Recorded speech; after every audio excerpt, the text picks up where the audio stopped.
बोलो वृंदावन बिहारी लाल की जय। बोलो कृष्ण कन्हैया लाल की जय। राधा रानी सरकार की जय। बोलिए गिरिराज धरन की जय। हे भक्त वृंदो, अपने इष्ट अपने आराध्य कृष्ण और बलराम के श्री चरणों में कोटि कोटि दंडवत।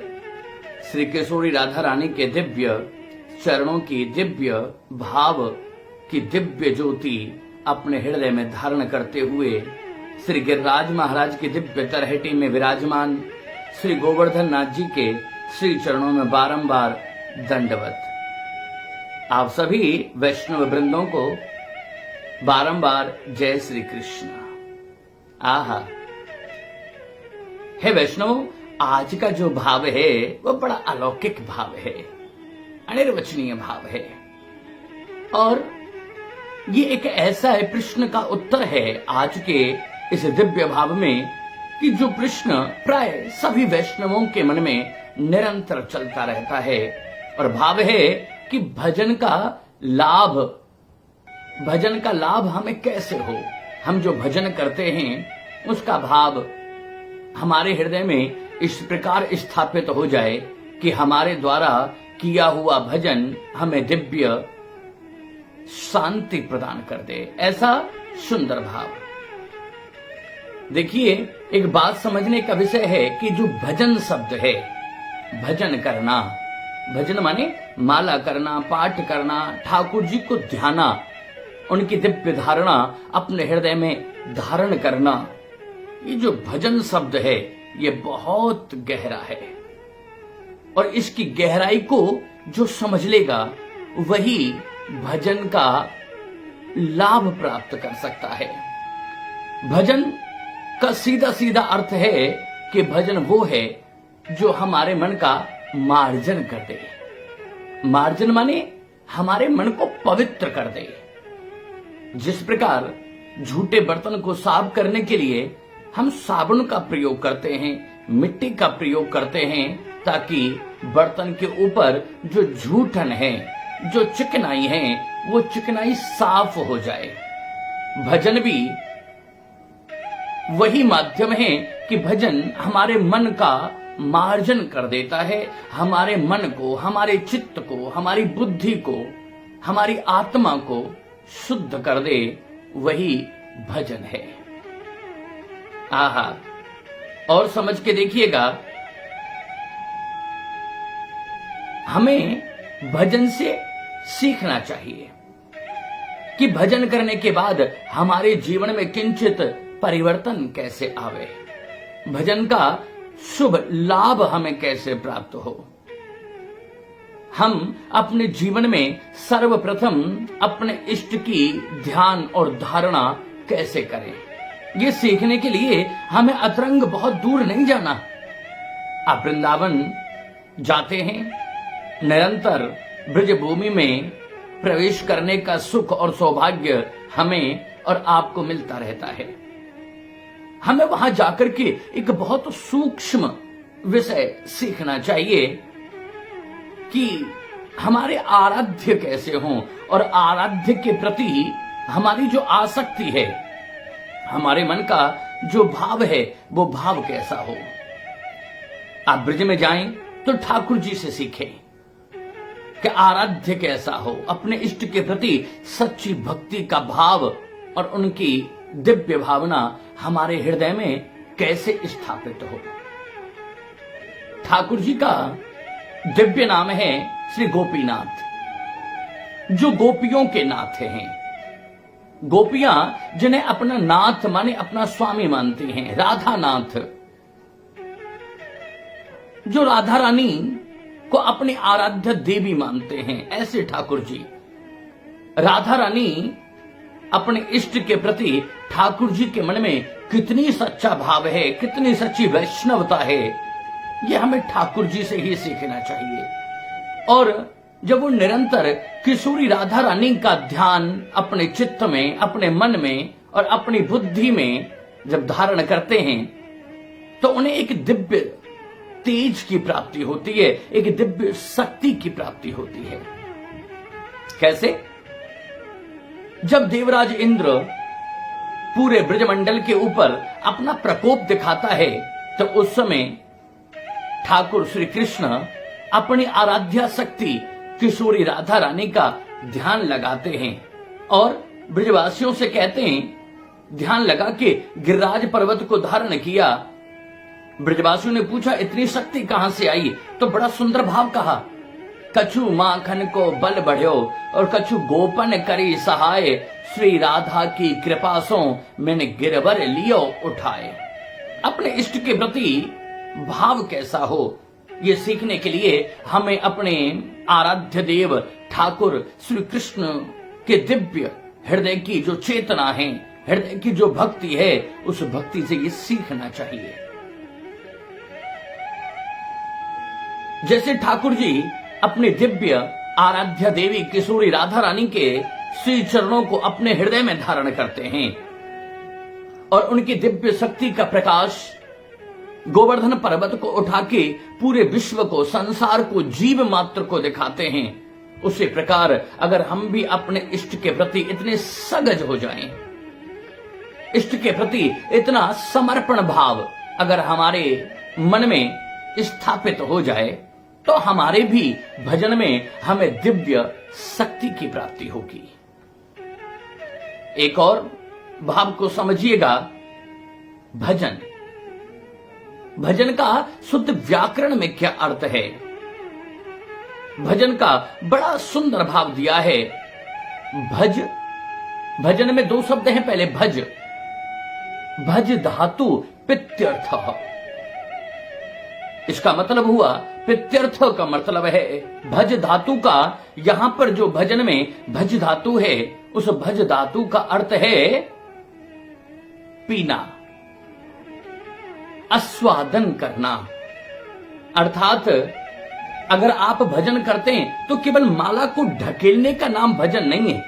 आप भजन में बैठे हैं, माला लेकर के बैठे हैं, अपने इष्ट का भजन आप धारण करते हैं, आप भजन कर रहे हैं, लेकिन भजन करते करते आपको नींद आ रही है और आप माला को ढकेल रहे हैं, वो भजन नहीं है। ऐसे भजन का कदापि कभी भी किसी भी परिस्थिति में कोई लाभ वैष्णव को नहीं प्राप्त हो सकता। भज धातु पित्यर्थ पेवस्वा, माने भगवान के नाम को भजने का मतलब है भगवान के नाम के रस का पान करना। आप जब भगवान का भजन करें तो वो रस आपके हृदय में घुल जाए कि जिसका रस स्वादन, जिसका स्वाद आप पी लें, आप उसका रस स्वादन कर दें, आप उसका आस्वादन कर लें। अगर आस्वादन आप नहीं कर पा रहे, इसका मतलब कि हमारे भजन में त्रुटि है, हमारे भजन में कमी है। और निरंतर करते करते, जब आप निरंतर भजन करेंगे तो करते करते भजन में एक दिव्य सार्थकता, कुछ समय उपरांत दिव्य तेज, दिव्य आनंद की अनुभूति होने लगेगी। और अगर नहीं होती है तो फिर भजन में कमी है, फिर आपका चित्त शांत नहीं है। भजन करते वक्त भजन में बैठ के और संसार की लौकिक बातें अगर आपकी मन बुद्धि में चलते हैं, इसका मतलब हुआ कि आपका भजन सिद्ध नहीं है। भजन का तो मतलब यह है कि जहां जाकर के आपको आनंद की अनुभूति हो जाए, आप भगवान के नाम के रस का पान करना प्रारंभ कर दें, तो भजन है। कैसे? जैसे माता भोजन बनाती हैं, ध्यान देना है वैष्णव। जैसे एक माता फुलका बनाती है, उस फुलके का एक निवाला तोड़कर और हम उसे अपने मुख में डाल करके और महाराज उस निवाले को चर्वित करते हुए, चबाते हुए, चर्वित करते हुए उसका रस ग्रहण करते हैं। ऐसे ही भगवान श्री कृष्ण के नाम के रस को हम अंदर पीना प्रारंभ कर दें, तो ये भजन हमें दिव्य आनंद प्रदान कर देगा। वैसे तो यह बात सत्य है, एक बात याद आई कि तुलसी बाबा ने बड़ा सुंदर भाव लिखा है, भाव अभाव अनख आलसहु। यह बात सत्य है। भाव में भगवान का नाम गाओ, अभाव में, भाव नहीं है फिर भी गाओ, आलस्य में गाओ, किसी भी रूप में गाओ, भगवान के नाम की महिमा, भगवान की महिमा की बात नहीं, भगवान के नाम की महिमा ऐसी है जो हमें आनंद और सुख और हमारे मन के भाव को सिद्ध करने की क्षमता रखता है। भगवान का नाम, भगवान का नाम हमें अपने नाम की महिमा का परिचय तो देगा ही देगा, लेकिन यहां पर जो हमने ये आज तक पढ़ा कि भाव अभाव अनख आलसहु, ये किन लोगों के लिए है? जो निरंतर भजन नहीं करते, जिन्होंने कभी जीवन में भजन नहीं किया, एकाएक गुरुदेव के चरणों का आश्रय मिला और अब भजन के मार्ग पर चले हैं, मन नहीं लगता। ये दोहा तुलसीदास जी ने जो लिखा, ये उन लोगों के लिए है। और जो हम तुम परम वैष्णव लोग हैं, जो भगवदीय हैं, जो ठाकुर जी के मार्ग पर चल चुके हैं, उनके लिए भाव को भाव अनख आलसहु, ये भाव स्थापित नहीं होता। वैष्णवों को भाव अभाव को भाव में भजन करने का कोई अर्थ नहीं। हमें कैसे करना चाहिए? अगर हम वैष्णव हैं तो वैष्णवों को भजन करने की जो शैली है, उस शैली का भाव है हमारे पूज्य गुरुदेव गोस्वामी ब्रज अलंकार श्री बेने बाबा जी बड़ा सुंदर भाव कहते हैं कि बेटा, भजन का भाव है कि भजन करते करते आपके मन का मैल धुल करके और दिव्य भगवान के तेज की स्थापना हृदय में होकर के, और आप जब भी भजन करने बैठें और भजन करते हुए बैठने के उपरांत भजन करने के लिए आप जब भी नेत्र बंद करें तो आपके इष्ट बंद नेत्रों में आपके हृदय अंगम हो जाएं, आपके हृदय में दिव्य नृत्य करते हुए और आपके हृदय के आसन के ऊपर बैठ करके और अपने नाम, अपने स्वरूप, अपने गुण, अपने धर्म का रस हमें पीने के लिए प्रदान कर दें। वह वैष्णवता है और वैष्णव का वही दिव्य भजन है। आहा, बड़ा अद्भुत और बड़ा ही अलौकिक भाव है। अब बात यह है, अगर वैष्णव भजन कर रहा है, असुविधा है, कुछ कष्ट है, तो ऐसे कष्ट के समय पर भजन करने का कोई अर्थ नहीं। अर्थ तो यह है कि वैष्णव भजन में जब बैठे तो उसके देहिक कष्ट भी भजन करते वक्त उसे ज्ञात ना रहें, उसे याद ना रहें, और वह भगवान के नाम के रस का, भजन के रस का पान करते करते आनंद विभोर हो जाए और एक ऐसे दिव्य भाव में प्रवेश कर जाए, एक ऐसे दिव्य निकुंज में प्रवेश कर जाए जहां कल कल किलोर करती हुई श्री जमुना मैया बहती हैं, जहां दिव्य गौ माता रमाती हैं, जहां दिव्य निकुंज में लता पताएं शोभायमान हैं, और जहां पर दिव्य ठाकुर जी अपनी बांसुरी की दिव्य ध्वनि को बिखेरते हुए किशोरी राधा रानी उनके दिव्य कांधे के ऊपर अपना सिर रख करके आनंद विभोर हों, और हम अपने भजन के माध्यम से नेत्र बंद करने के उपरांत किशोरी राधा रानी और श्याम सुंदर के इस दिव्य भाव का आनंद का रस पान कर सकें, वो भजन है। समझ लीजिए, हमें भजन माने माला को ढकेलना नहीं है। भजन माने हमें 2 घंटे केवल अपने मन को भटका करके ठाकुर जी के सम्मुख बैठना नहीं है। वैष्णव को लज्जा आनी चाहिए। वैष्णव लज्जित होता है जब ठाकुर जी के सम्मुख बैठकर और संसार की बात उसकी बुद्धि में चलती है।